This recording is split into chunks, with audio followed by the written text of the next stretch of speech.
Welcome to my third chess tutoring class. Before we start, I would like to thank all of you for continuously watching my chess series. If you really like my series, please subscribe. Today we will go over the two special moves we learned together last class, and I will introduce two types of special positions called stalemate and zigzag. First, let us go over castling. In order to castle, we must follow three rules. First, the two pieces that are involved in castling must be at original places. For example, white's castling to this side, the king and rook must be in these two positions respectively. Secondly, the castling king and rook must not be moved. So, if the king moves here and goes back, the white cannot castle to this side anymore. And finally, the three squares that the castling involves in the king cannot be controlled by any pieces of black. For example, if black has a bishop over here, white cannot castle to this side anymore because the black bishop is controlling this square of the white king. Now there's an easy misunderstanding on the long castling on white's over here. Before that, this castling to this side, this yellow arrow showing, is called long castling because there are three squares between the rook and the king, and this side is called short castling because there are only two squares. Similarly, this black castling this side is called castling short, and this side is called castling long. In a long castling, this B1 square is irrelevant to white's castling.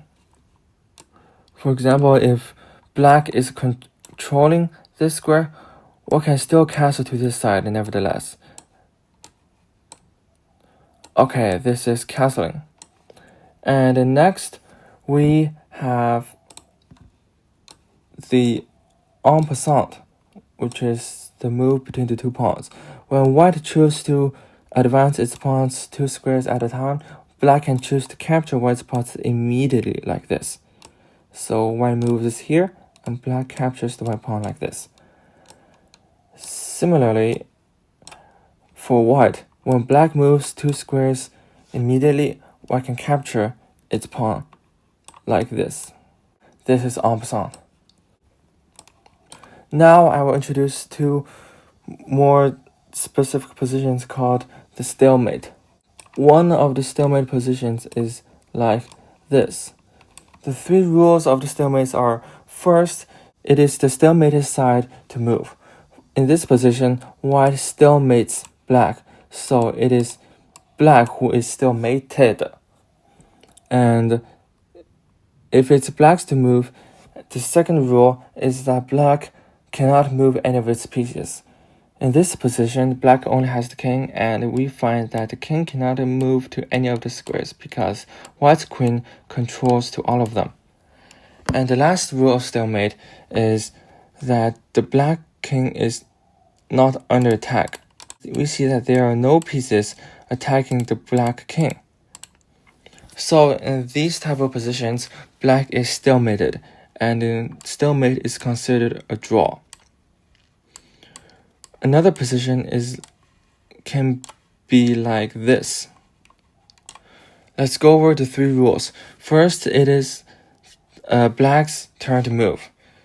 Let's just say that this position is black's turn to move. Second, can black move any of its pieces? Black cannot move his king, obviously, and black cannot move his pawn because the white's pawn is right in front of it.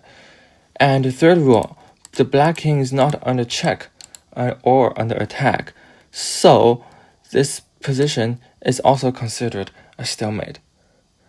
Now, another similar position to stalemate is called a zigzag, but it is not a type of stalemate. I repeat, it is not a type of stalemate. For example, in this position, first it's black to move. Let's just say it's black's to move. And the third rule also applies. Black king is not under attack. However, the second rule does not apply. Although black cannot move his king anywhere, black can legally move its pawn. Although moving to each square white can choose to capture his pawn simply, and black will not usually choose to give up its pawn. But black can move legally. In the previous example, over here, black cannot legally move his pawn. He just cannot even make the choice whether or not to move his pawn. However, in this position, black can move it. What is important about this zigzag position is that black has to move and has to make a choice, move a piece that it is unwilling to do. Now, this concept might be a bit complicated. Let's look at another example. Let's see this position. Assuming that it is black's move to go. Is it a stalemate or is it a zigzag? You may pause the video to think.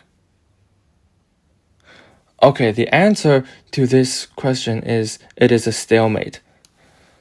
We can see the first rule applying is that it's black's turn to move, and it obviously is. The second rule, can black move to any of the squares that the king can access to? No, he cannot, because all of these squares are controlled by white. And finally, is the black king under attack of any white pieces? The answer is no, so this position is a stalemate. And let's see about this problem. Is it a stalemate? You can pause this video. Okay, the answer is this is not a stalemate but a zigzag. We can see similarly that black cannot move his king and black's king is not under attack. However, black can choose to move his pawn forward, and this move is black's only move now. After black's move over here, white can simply capture his black pawn. But be careful, after white's capture, this is a stalemate. Black cannot move his king. It is black's turn to move, and black's king is not under attack.